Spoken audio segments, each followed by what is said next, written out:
everybody, and welcome to Story Time. This week's Story Time is all about the library. This is National Library Week, and we are celebrating it here at the Pine River Public Library as well. So let's find out, what can you do at the library? And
now during National Library Week, we have a book on manners in the library.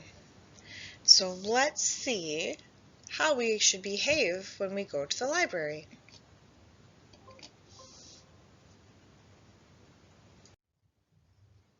Good manners are an important part of any library visit. Lots of different people use the library in lots of different ways. So by using good manners, you can show respect for everyone. There are many ways you can use good manners in the library. Mia uses her inside voice in the library. She keeps quiet so she won't disturb the other people. No screaming, no shouting. She is using good manners in the library. Charles wants to find a book on dinosaurs. He says please when he asks the librarian for help. He is using good manners in the library. Kyle is hungry, but he saves his apple until after he leaves the library. He is using good manners in the library. Ruth helps her little sister find a sing-along video.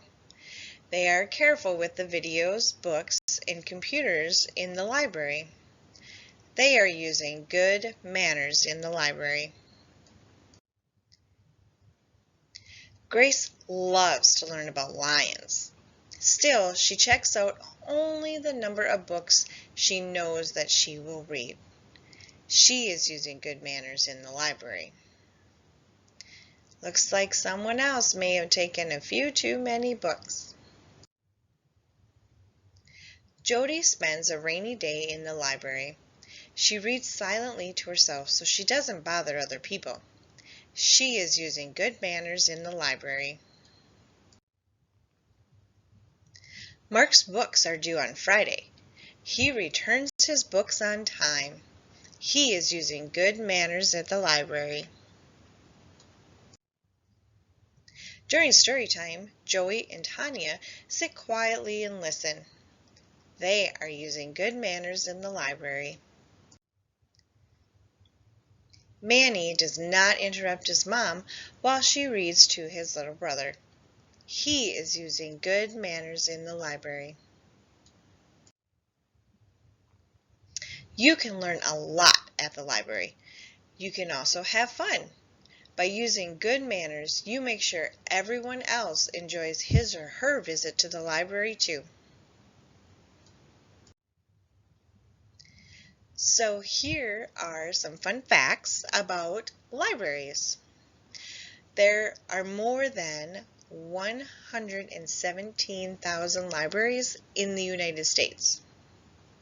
Mexico has the oldest library in the entire continent of North America, and the Library of Congress has more books of any other library throughout the United States.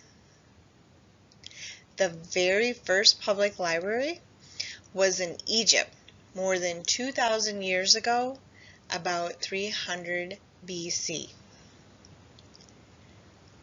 The word book in Spanish is libro,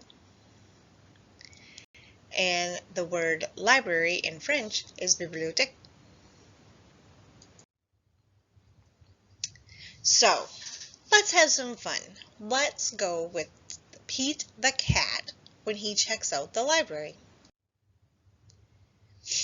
Pete's mom is taking him to the library for the first time.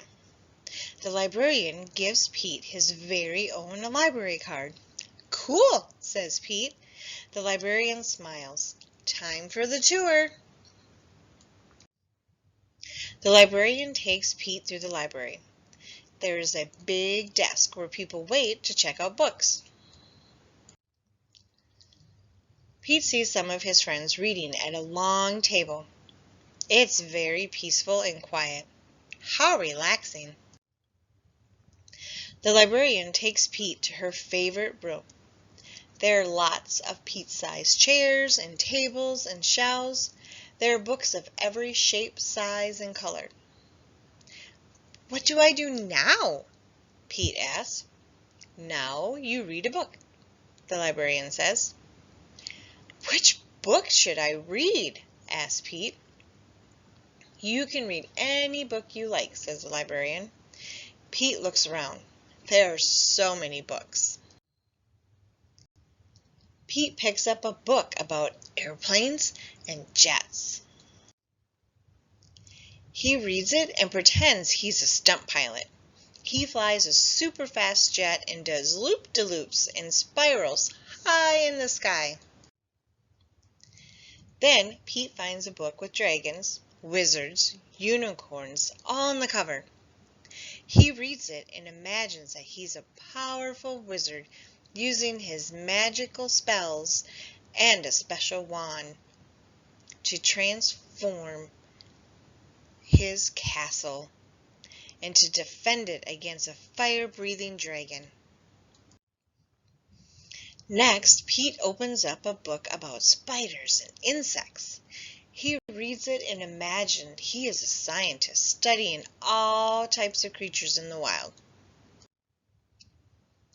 He has to be very still to study some of the creatures, and very fast to study the others.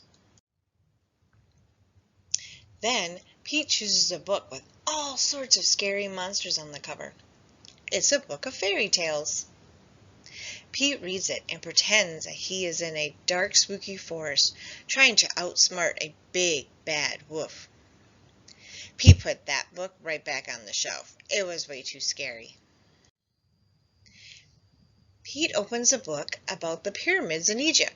He reads it and pretends that he's an explorer, riding a camel across the desert and climbing to the top of a giant pyramid. Next, Pete picks a book with all sorts of robots on the cover. He reads it and imagines that he is a robot at a robot dance party. His arms make whizzing sounds when he moves. When Robot Pete speaks, he says bleep bleep bloop, bleep bleep, bleep bleep boop. Next, Pete picks up a book about superheroes. He reads it and makes believe he is a superhero. He flies around the city in a colorful cape, chasing bad guys and saving the day. Then Pete spots a big book about the ocean and all of its creatures. He reads it and imagines he's a scientist in a submarine deep in the Atlantic Ocean, looking for whales, squids, and sharks.